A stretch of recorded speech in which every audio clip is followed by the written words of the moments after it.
السلام عليكم ورحمة الله وبركاته. دلوقتي ميعادنا مع مراجعة امتحان الشهر للصف الثاني الإعدادي. يا رب ربنا يوفقكم على خير ونشوف كده مراجعة تليق بيكم طبعا. نبدأ مراجعتنا مع بعض. هنا بص أنا جايب لك شوية أسئلة كده هتلم لك الدنيا. من هو قام بتأسيس الدولة الصينية بعد توحيدها بالدويلات المتنازعة على الحكم تحت سلطة مركزية موحدة؟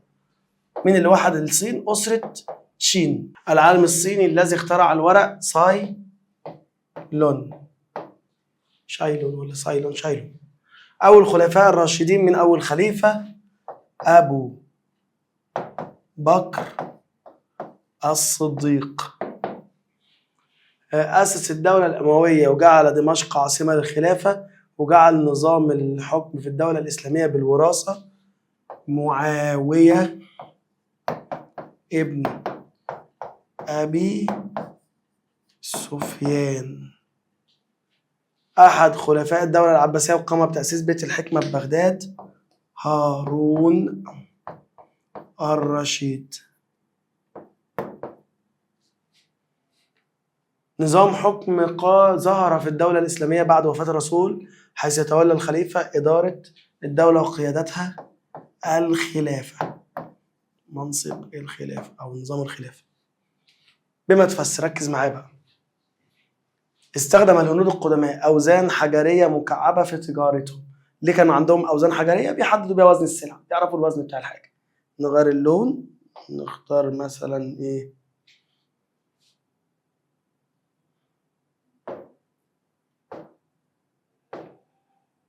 حلو البرتقال. استخدم الهنود القدماء الأختام في التجارة. ليه كانوا بيستخدموا الأختام؟ قال لك عشان يعرفوا منشأ السلع، السلعة دي جاية منين. اهتم الصينيين، الأختام بتاعت العراقيين كانت ختم الملك، ملكي خاص بالملك، لكن الختم اللي نعرف الحاجة دي جاية صنع فين. اهتم الصينيين القدماء بتربية دودة الأز. ليه بيربوا الأز؟ عشان ينتجوا منها الحرير، طبعا لأن عندهم طبعا طريق الحرير. ازدهر التبادل التجاري بين الصين ودول العالم القديم. ليه؟ قال لك بص يا سيدي، كان عندهم عملات معدنية، ماشي، كمان استخدموها في التجارة، عملات دي سهلت التجارة قوي. كان عندهم طريق الحرير اللي بيربط الصين بآسيا وأوروبا وخلاها تنشط التجارة وتتبادل المنتجات والأفكار، خلاها تعرف أفكار العالم القديم. قام الصينيين القدماء ببناء سور الصين العظيم. ليه بنوا سور الصين العظيم؟ قال لك يحمي الحدود الشمالية للصين. ركز، بيسأل على الحدود لازم تقولها. من هجمات الأعداء. سقوط الخلافة العباسية عشان كانت ضعيفة وسقطت على ايد العباسيين على ايد المغول، ان هي كانت ضعيفه واتهزمت على ايد المغول. طبعا ما تنساش ان انا هسيب لك الملزمه دي في الديسكريبشن تحت بحيث انت تنزلها تذاكرها براحتك. وضع الرسول اول دستور مكتوب في حياه العرب. ليه عمل الدستور ده؟ عشان ينظم العلاقه ما بين المسلمين اللي في المدينه وغير المسلمين. مين غير المسلمين دولت اللي في المدينه ساعتها؟ قال لك دول كانوا اليهود. فرض الزكاة في الإسلام. ليه اتفرضت؟ قال لك عشان نرعى الفقراء، نساعد الفقير وتوفير احتياجاتهم، نوفر اللي محتاجه الفقير، وده بيعمل توازن بين طبقات المجتمع، بيخلي المجتمع متوازن. ازدهرت التجارة في الدولة الإسلامية. ليه التجارة كانت مزدهرة في الدولة الإسلامية؟ قال لك بسبب إن الزراعة والصناعة جامدة وكتير، إن المسلمين كمان عملوا أسواق واستراحات وأساطيل، سوق تتاجر فيه، استراحة تريح فيها، أساطيل تجارية، سفن تنقل بضاعة.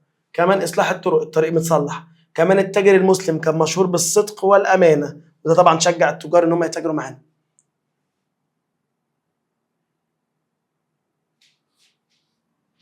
ما النتائج؟ التواصل الديني بين مصر بين الحضارتين الهندية القديمة والصينية القديمة. قال لك طبعا نتيجة لده إن العبادة البوذية انتقلت من الهند للصين. إدراك المجتمع الصيني أن الأسرة هي وحدة البناء الأساسية في المجتمع، طبعا يهتموا بيها. اهتمام المجتمع الصيني القديم بتربية الأطفال، كمان بيدوم قيم مهمة زي الطاعة والولاء للأسرة والمجتمع واحترام الكبير. ظهور الإسلام في القرن السابع الميلادي. إيه نتيجة ظهور الإسلام؟ قال لك بص يا سيدي، العرب بعد ما كانوا متفرقين بقى أمة واحدة، أمة واحدة متماسكة بعد أن كانوا قبائل متفرقة، بعد ما كانوا بيموتوا بعض. وأسس النبي مجتمع جديد في المدينة. دي الدولة بتبدأ من المدينة، بيقوم على العدل والشورى والتسامح والمحبة، كل دي صفات جميلة. والمجتمع ده هو نواة الحضارة العظيمة اللي هي الحضارة الإسلامية اللي أثرت على العالم. مصر يعني دلل أيد اثبت برهن، كل ده معناه اشرح. كان المجتمع الهندي القديم مجتمعا طبقيا، طبعا تشرح الطبقات بقى. قال لك اتقسم لكذا طبقات، 4 طبقات، واهم طبقه الطبقه العليا كان فيها الكهنه والعلماء، وادناها الخدم والعمال. اقل طبقه الخدم والعمال. تمتعت المراه في بدايه الحضاره الهنديه ببعض الحقوق لان هي خسرتها بعد كده، خد بالك. قال لك كانت بتشارك في الطقوس الدينيه، الست كان ممكن تكون كاهنه، سجلت مساهمتها في الحوارات الفلسفيه، الست ممكن تكون فيلسوفه.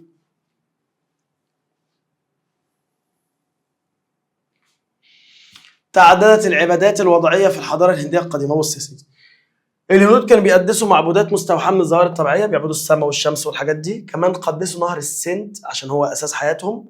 كمان عندهم عبادات وضعيه هم اللي اخترعوها، وضعيه يعني هم اللي اخترعوها، زي الهندوسيه والبوذيه.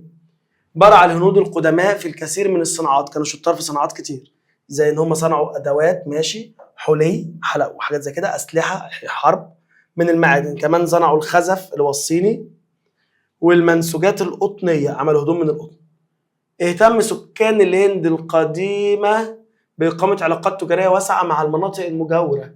ليه كانوا بيتاجروا مع الناس اللي حواليهم؟ أو اشرح إزاي تاجروا. قال لك هنلاقي إن الهند تاجرت مع العراق، ماشي، بلاد فارس، ماشي، حضارة بلاد اليمن القديم، كل دي ناس تاجرت معاهم الهند.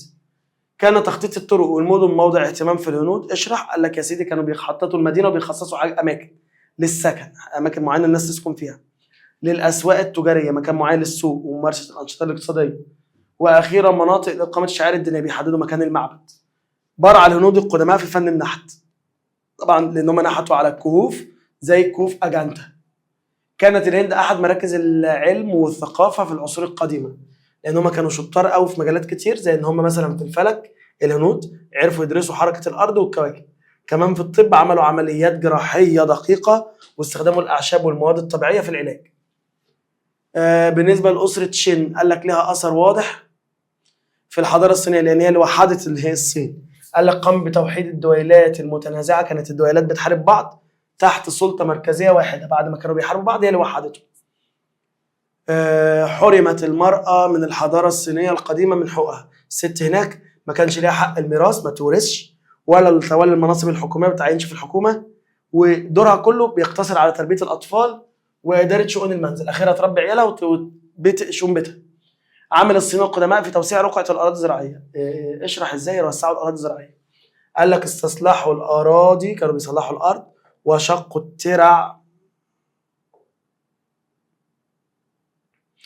وشقوا الترع، والقنوات وللتنظيم الري.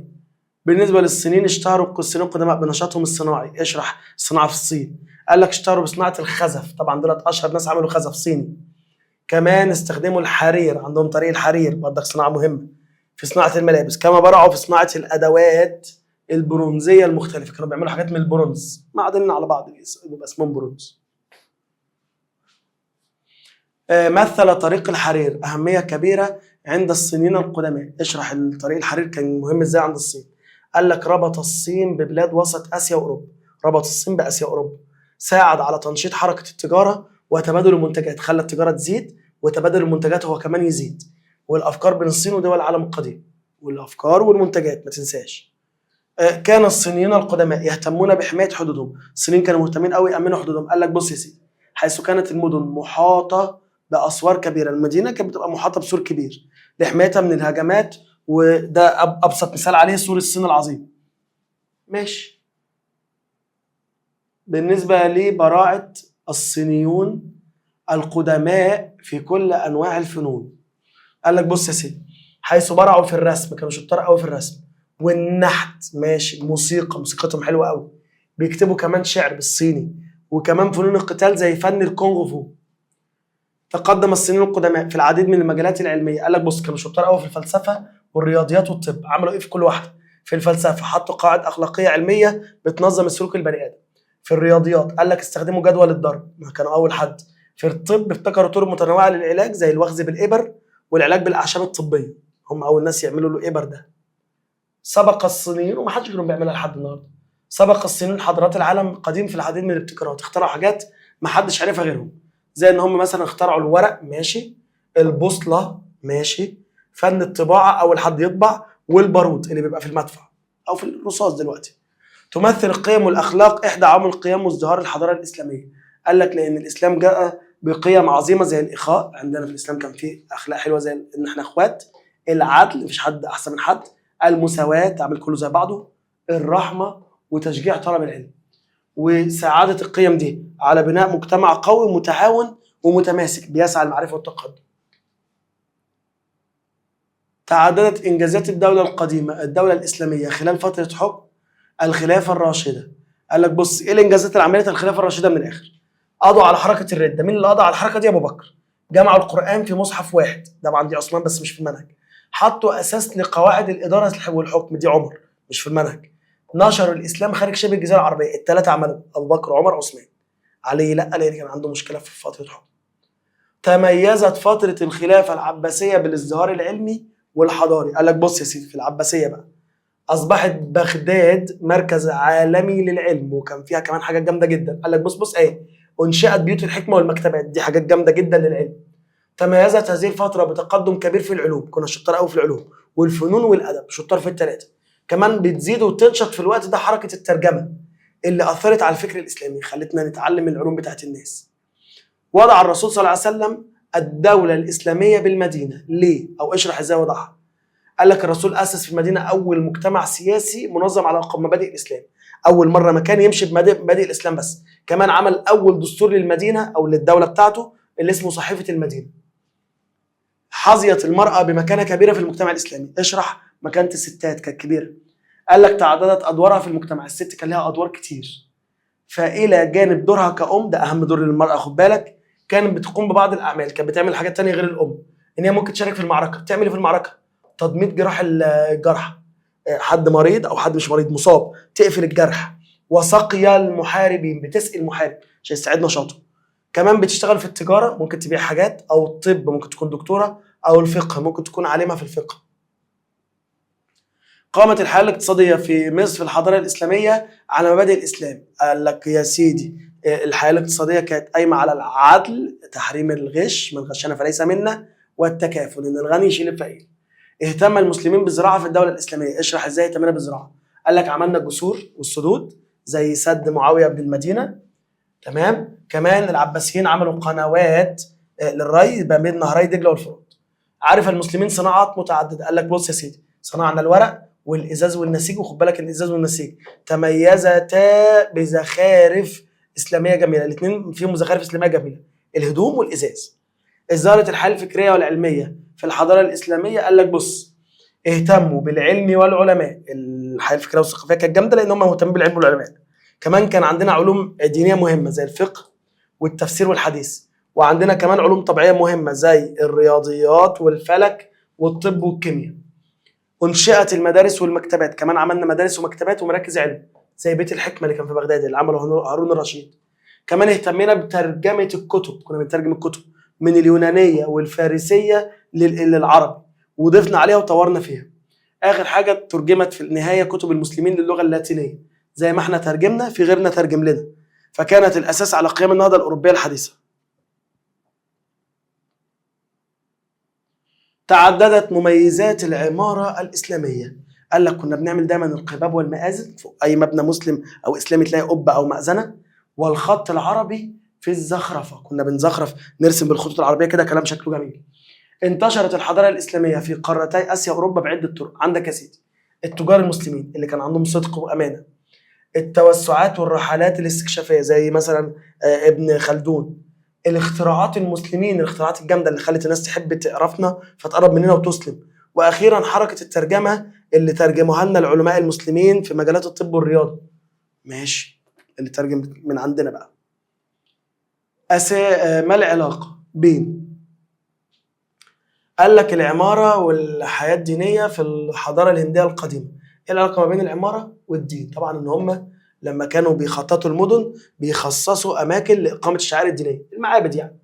منظمه اليونسكو سور الصين العظيم. قال لك اليونسكو ادركت سور الصين العظيم باعتباره منطقه تراث عالمي على قوائمها للتراث العالمي. اللغه العربيه والحضاره الاسلاميه. قال لك اللغه العربيه واحده من العوامل اللي ساعدت على قيام الحضاره الاسلاميه وازدهارها. طيب لعده قرون، لان احنا كنا بناخد الشعوب بندخلهم في الاسلام يتعلموا العربي، وساعدت طبعا اللغه دي ان احنا كنا بنتكلم بيها على نشر العلم والمعرفه والتبادل الثقافي. معاويه بن ابي سفيان ونظام الحكم في الدوله. طبعا معاويه هو اللي غير نظام الحكم. عمل ايه في نظام الحكم؟ قال لك دخل نظام الوراثه، لغى الشورى ودخل نظام الوراثه وولايه العهد. اول مره يظهر الوراثه وولايه العهد في عهد معاويه بن ابي سفيان. ايه ولايه العهد؟ ان لما يبقى في حاكم في شخص بيورث بعده اسمه ولي العهد. العلماء المسلمين والنهضه الاوروبيه الحديثه، الاوروبيين عملوا النهضه دي لما ترجموا مؤلفات العلماء المسلمين. قال لك هو ترجمت كثير من كتب العلماء المسلمين في مجال الطب والرياضه والفلك وغيرها الى اللغه اللاتينيه، ودي كانت الاساس في النهضه الاوروبيه الحديثه. ماذا كان يحدث اذا لما يتم بناء سور الصين العظيم؟ لو ما كانش اتبنى السور بتاع الصين طبعا هيتعرضوا لهجوم من الشمال. بيني وبينك هم اتعرضوا بالسور. انغلقت الحضاره الاسلاميه على نفسها. طبعا مش هيبقى في اندماج ما بين الثقافات، احنا كان عندنا اندماج مش هيحصل، وغير العربيه وعدم الاهتمام المسلمين بالترجمه، مش هنترجم بقى الحاجات من اليوناني والفارسي للعربي. قارن بين، في حاجات احنا شرحناها فهنعديها، بس اللي ما شرحناش هشرحه. نشأت الحضاره الهنديه فين؟ قال لك على نهر السند، مكان باكستان والهند دلوقتي، وكانت بتبدا بقرى زراعيه صغيره، بعد كده اتحدت وعملت مدن كبيره وضمت عدد من السكان. طب الحضاره الصينيه نشأت فين؟ قال لك نشأت في وادي نهر هوانج هو، جنب نهر اسمه هوانج هو. الحياه الدينيه احنا شرحناها تقريبا كلها، شرحناها كلها.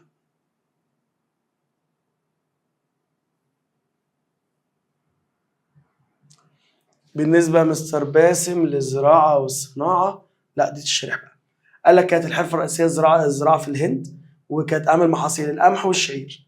في الصين بقى قال لك كانت اساس بردك الاقتصاد الصيني، اهم حاجه في الصين والهند كده الزراعه، ومن اشهر محاصيلهم القمح والرز. هنا قمح شعير، هنا قمح ورز. الصينيين اهتموا كمان بتربيه دوت الأز عشان ياخدوا منها الحرير، طبعا لان كان عندهم طريق الحرير. بالنسبه للصناعه، فالهنود كانوا شطار قوي في الصناعات المعدنيه، وصنعوا منها ادوات حلي اسلحه، وعملوا خزف ومنسوجات، دي شرحناها تقريبا. بالنسبه للصين كانوا شطار في الخزف الصيني اشهر حاجه، وهدوم الحرير وادوات البرونز. تعالى للتجاره، لا دي ما شرحناهاش، انا متاكد ما شرحناش دي. قال لك استخدم الهنود في تجارتهم اوزان حجريه مكعبه، اوزان عشان نعرف وزن الحاجه، اختام عشان نعرف جايه منين. وكانوا بيتاجروا الهنود مع مين؟ قال لك بص يا سيدي، العراق وفارس واليمن والصين طبعا نفسها. بالنسبه للصين قال لك يا سيدي كان عندهم عمله فده زود التجاره، كمان عندهم طريق الحرير اللي بينقل البضائع لاسيا واوروبا. بالنسبه للعماره والفنون، فالهنود كانوا بيهتموا قوي بتخطيط المدن وبيحددوا اماكن للسكن والاسواق التجاريه وممارسه الانشطه الاقتصاديه واقامه الشعائر الدينيه. كمان كانوا شطار في الفن زي فن النحت، نحتوا حاجات جامده زي كهوف اجنتا. تعالى العماره والفن في الصين. قال لك يا سيدي العماره كانوا بيعملوا مدن بردك، وكانوا بيعملوا حوالين كل مدينه سور، وعملوا سور كبير حوالين الصين اسمه سور الصين العظيم، بيحميهم من الحدود الشماليه. بالنسبه للفن فكانوا شطار في الوان فن كتير زي الرسم والنحت والموسيقى وكتابه الشعر، وكذلك الفنون زي الفنون القتاليه زي فن الكونغ فو. الحياه الفكريه والثقافيه اعتقد شرحناها في الهند، شرحناها في الصين. ايه التشابه والاختلاف ما بين الهند والصين؟ اول تشابه، تنوعت المعبودات في الحضارتين من اشهر المعبودات. الاثنين عندهم معبودات كتير، بس بالذات البوذيه موجوده هنا وهنا. الصين خدتها من الهند بالمناسبه. بالنسبه لتاني تشابه، نشأت الحضارتين بجوار انهار، الصين جنب نهر السند الهند قصدي جنب نهر السند، والصين جنب نهر هوانج هو. وكانت الزراعه اهم شغلانه في الاثنين، والاثنين زرعوا قمح، بس دي شرعت قمح وشعير، دي قمح ورز. برعوا في صناعه الخزف، الاثنين كانوا شطار في الخزف. الاثنين كانوا شطار في التجاره، وعملوا او طريق الحرير كان بيخليهم يتواصلوا مع الناس. اهتموا بتخطيط المدن، الاثنين خططوا المدن. برعوا في النحت، الاثنين نحتوا. كانوا كمان عندهم شطار في الطب، واستخدموا الاعشاب في العلاج. تعالى بقى الاختلافات. قال لك هنا المراه في بدايه الحضاره كان لها ايه؟ حقوق، زي ان هي بتشارك في الطقوس الدينيه وليها مساهمه في الفلسفه. طب والمراه هنا قال لك لا ما كانش لها لازمه، كان اخرها تربي العيال وبتدور شؤون المنزل بس، ولا بتتولى ولا بتورث ولا بتتولى مناصب في الحكومه ولا حتى. وكانوا شطار هنا في الحرير، صناعه الهدوم الحرير. هنا كانوا عندهم بقى ايه؟ المكانه بتاع الستات قلت بعد ما قلنا حاجات حلوه، وكانوا شطار في عمل الهدوم من القطن. عصر الخلفاء الراشدين، احنا بس ما قلناش العاصمه.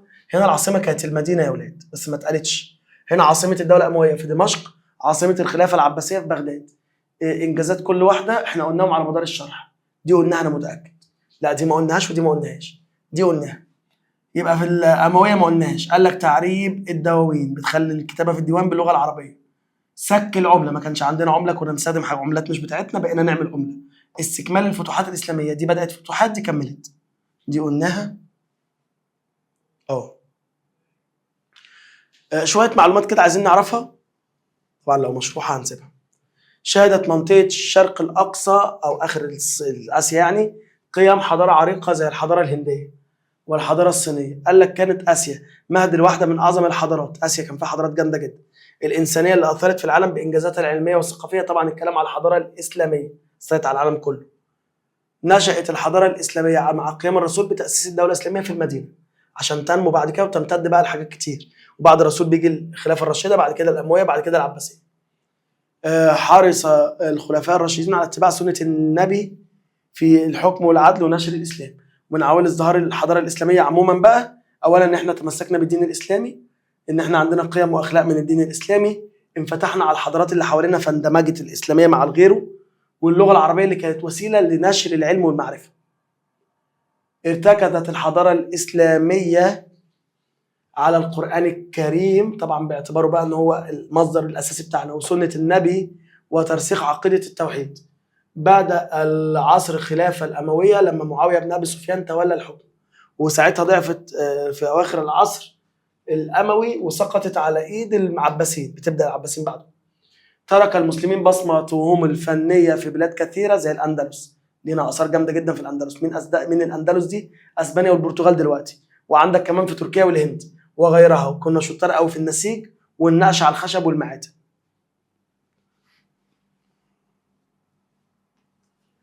نخش على الدرس الأخير بتاعنا اللي هو ده درس إيه؟ نظم الغابات.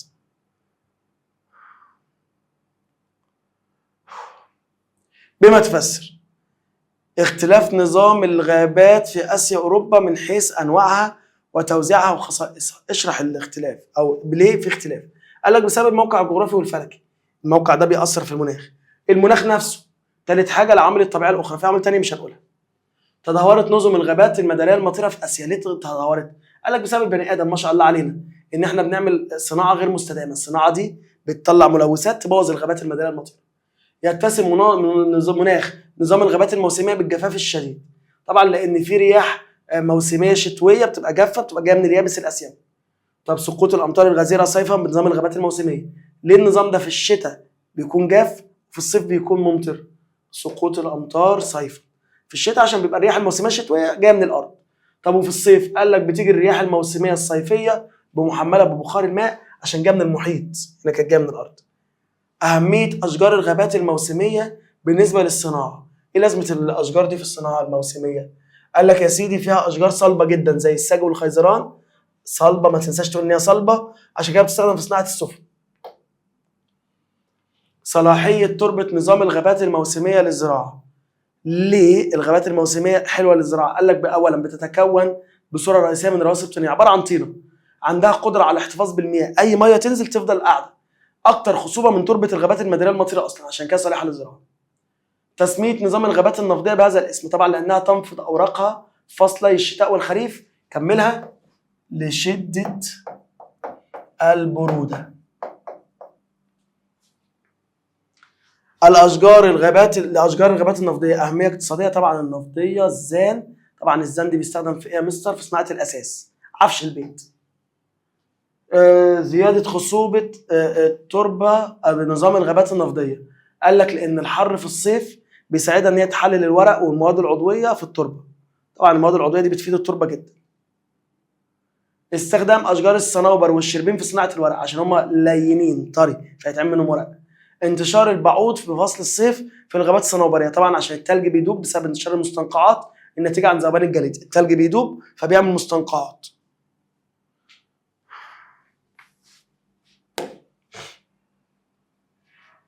تتسم تربة نظام الغابات الصنوبرية بانخفاض خصوبتها. ليه الخصوبة بتاعت الصنوبرية قليلة؟ قال لك لأن بقى بص، ولا فيها مواد عضوية ولا أملاح، لأن درجة الحرارة الواطية قوي بتبطئ من تحلل المواد العضوية وبتعفنها فوق سطح التربة، بتخلي المواد العضوية تتعفن على التربة أصلا. ما النتائج المترتبة على عدم تشابك أشجار الغابات الموسمية؟ ليه؟ إيه نتيجة إن الأشجار الموسمية متشابكة أو مش متشابكة؟ ان ضوء الشمس بيوصل لارض الغابه عادي. تعرض بعض حيوانات نظام الغابات النفطيه للصيد الجائر، ايه نتيجه ده؟ ان هم بينقصوا وهينقرضوا زي الدب الاسود الاسيوي بينقرض. الشكل المدبب لورق اشجار الغابات الصنوبريه وغطائها الشمعي. الغابات الصنوبريه شكل الشجره كده والورقه صغيره او متغطيه بالشمع، ده بيخلي التلج يتزحلق من عليها. مكتوبه كده؟ لا طبعا. ساعد ذلك على التخلص من الثلج المتساقط عليها، خليها تخلص من التلج. دلل يعني دلل يعني اشرح. يلعب نظام الغابات المداريه المطيره دور مهم في تنظيم المناخ. اشرح ازاي الغابات المداريه المطيره لها دور مهم في تنظيم المناخ. قال لك يا سيدي تقوم الاشجار بامتصاص كميات كبيره من ثاني اكسيد الكربون، طبعا ثاني اكسيد الكربون وحش وده بيقلل من الاحتباس الحراري.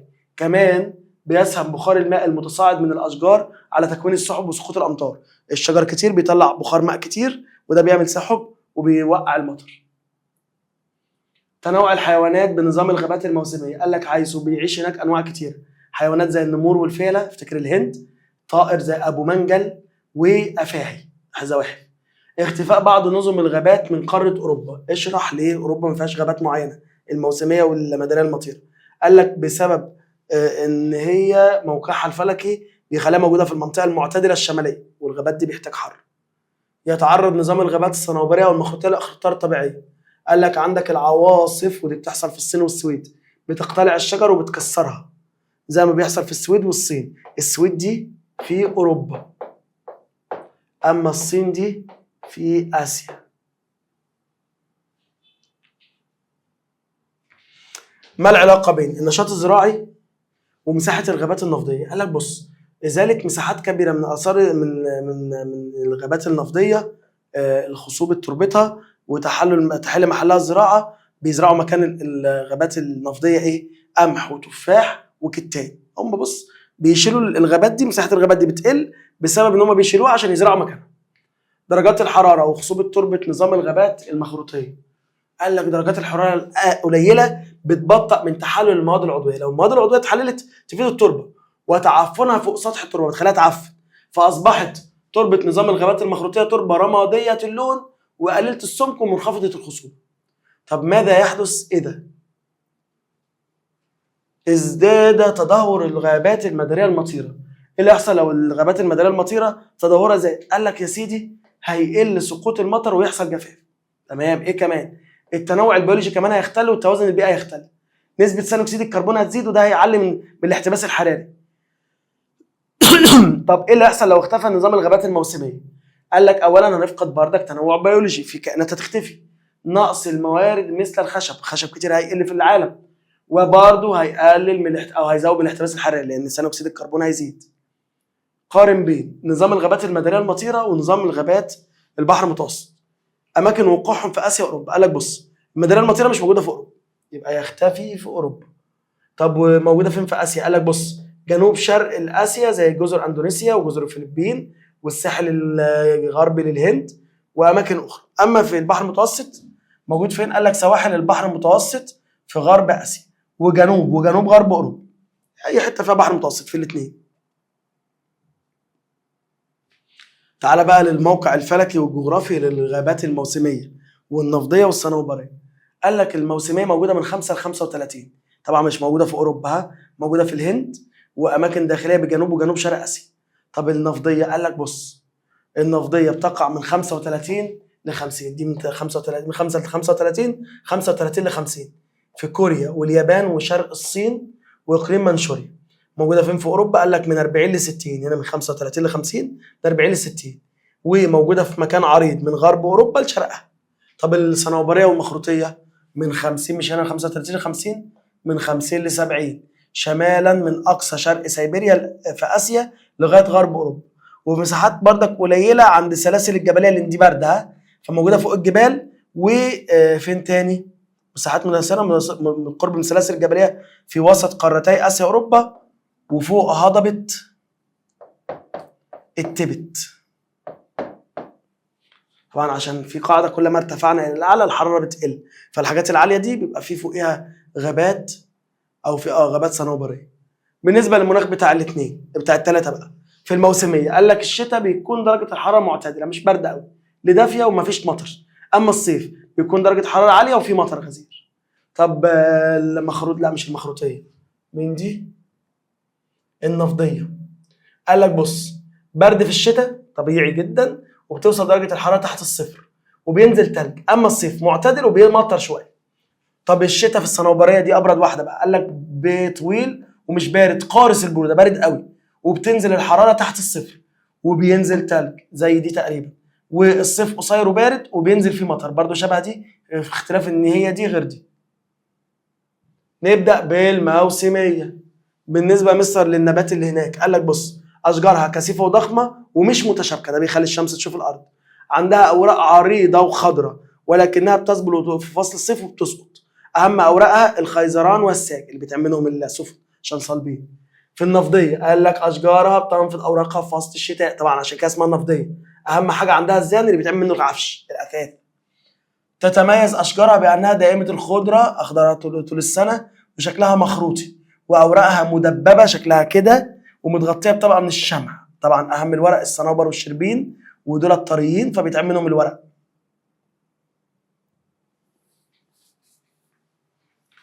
بالنسبه للحيوانات في الموسميه عندك حيوانات، افتكر الهند دايما الموسميه دي، فيل، نمر، وافاعي، وابو منجل، طائر اسمه ابو منجل.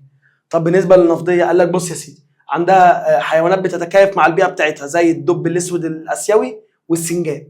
طب بالنسبه للحيوانات الصنوبريه والمخروطيه قال لك حيوانات اللي عندها فرو كثيف زي الدب، حيوانات تانية بتقدر تخزن زي نقار الخشب، ثدييات زي الرنه، وحشرات زي البعوض اللي بيتجمع لما التلج يدوب. بالنسبه للتربه